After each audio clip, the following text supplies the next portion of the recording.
All right, welcome to Spirit and Muscle, where faith meets fitness, and welcome to my very first workout video. If we're just meeting, my name is Young Gerald, certified personal trainer, and I am 59 years young, and I would consider myself to be an intermediate bodybuilder. I have very average genetics, but I've managed to get decent results over the years, and I continue to get results by employing research-backed principles consistently over time. As I work out my biceps in this video, I'll explain what I'm doing and the science behind it so that you can start employing these same principles in your workouts and improve your results. No matter if you're a beginner or advanced or intermediate like me, I promise you will get something out of this video. So I just did my warm-up set of 12 seated dumbbell curls at about 80% of my working weight. I chose this exercise because at the bottom of the movement, the muscle is in a stretched position. Research on range of motion shows a particular benefit to training in the bottom position of a movement where the muscle is placed under a heightened stretch. So it's a good idea to include one exercise per muscle group where your muscle is in a really stretched position in that lower position. Okay, so here's my first working set. My working weight is about 30 pounds for each arm. The weight does not have to be that heavy. I make up for it by increasing time under tension by doing my reps slow and controlled. I usually use a 2-0-2 tempo, meaning 2 seconds up, 0 second pause, and 2 seconds down.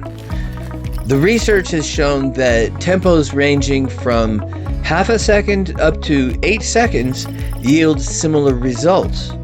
The advantage of a bit slower tempo is you don't need as much weight to get the same results, saving your joints and tendons. And with less weight and slow controlled form comes added safety and less injury risk. This workout is for biceps and side delts.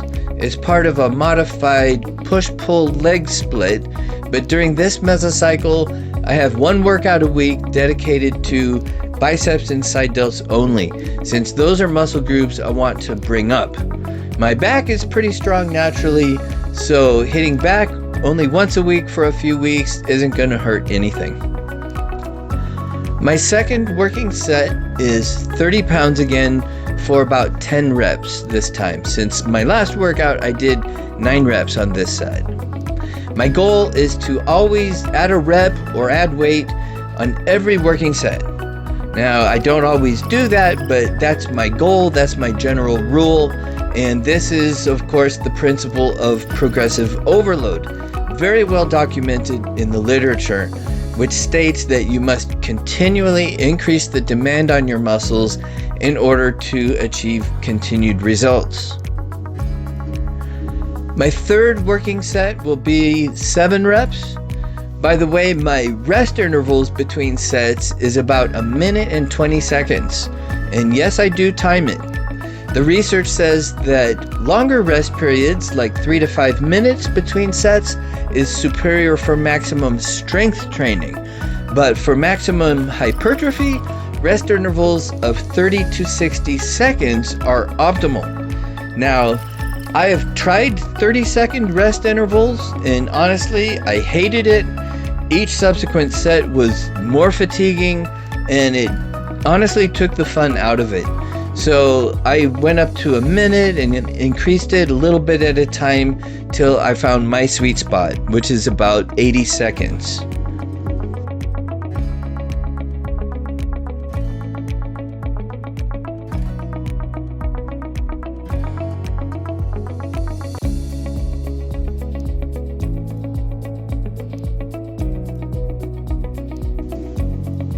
Now for my last set, I'm going to reduce the weight a little to keep my rep range between 6 and 12. If I kept the same weight as I did on the other work sets, I think I would fall below 6.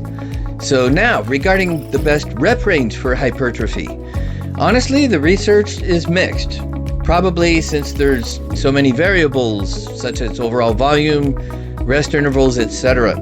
Now, anecdotally, you've probably heard this, that moderate weight in the 8 to 12 rep range is considered the, quote, hypertrophy range. But similar results have been observed by higher rep ranges and lower rep ranges, as long as you're employing progressive overload. So it boils down to preference. And again, for me, joint health and safety. So I keep most of my working sets in the 6 to 12 range. Next in my routine is 3 sets of preacher curls. I'll do 1 set of 10 at about 85% of my working weight. Not so much as a warm-up set, since my biceps are plenty warmed up already, but more to acclimate my body to this specific movement. And it adds to my overall volume. This workout will total 7 working sets for biceps. According to the research, volume is probably the single biggest driver of hypertrophy. At least 10 working sets per muscle group per week is recommended, with increases in training volume up to 28 sets. Now right now, I end up hitting biceps either directly or doing rows and pull downs on my other workout, 2 workouts per week, in total about 14 working sets, which I will increase slowly over the course of this mesocycle. After I'm done working a muscle group, in this case biceps, it's time to stretch. Now regarding stretching between sets, in one trial, a group of weight trainees stretched for 30 seconds between sets, while the control group did not. At the end of the trial, overall muscle group was greater in the group stretching between sets. Now personally, I like to wait till I'm done working a muscle group before really stretching hard, because performance has been shown to diminish with too much stretching between sets. But in any case, it's a good idea to do some stretching as part of your workout. Next, I'll do a few sets for my side delts. During this mesocycle, I'm doing machine lateral raises, as you can see, to really isolate my side delts. I want to talk a little about exercise selection. It's a good idea to rotate exercises every mesocycle for a lot of reasons. Number 1, so your body doesn't get too beat up doing the same exact motion over and over. Number 2 is to train your muscles from different angles and with different emphasis, leading to overall balance and greater symmetry. And number 3 is variety, just to keep things fresh and fun. I'm doing a couple warm-up sets and then 3 working sets with the intention of adding volume regularly throughout the mesocycle.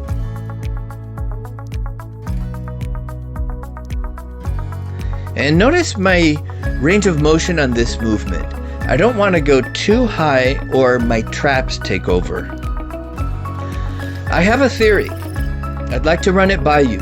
I don't know if there's any science to back this up, but for muscle groups that we use more in our everyday life, my theory is that it takes more work to get results in those muscles than muscles we don't use as much every day.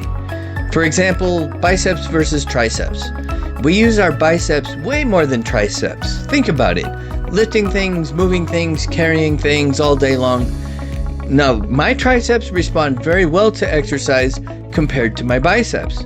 I just need a lot more work and a lot more volume to get the same results. And same with my quads versus hamstrings.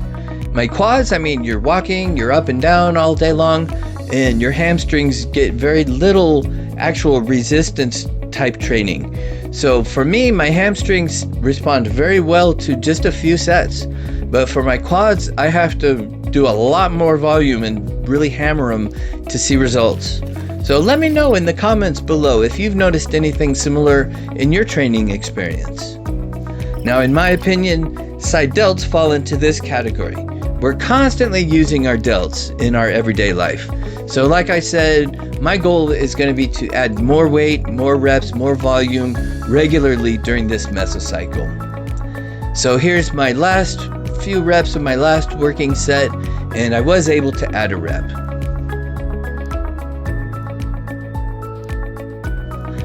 And now some stretching. Side delts are kind of hard to stretch. I use my weight rack for assistance. You just gotta move around till you feel a good stretch on your side delt, and then when you do, hold it for about 30 seconds.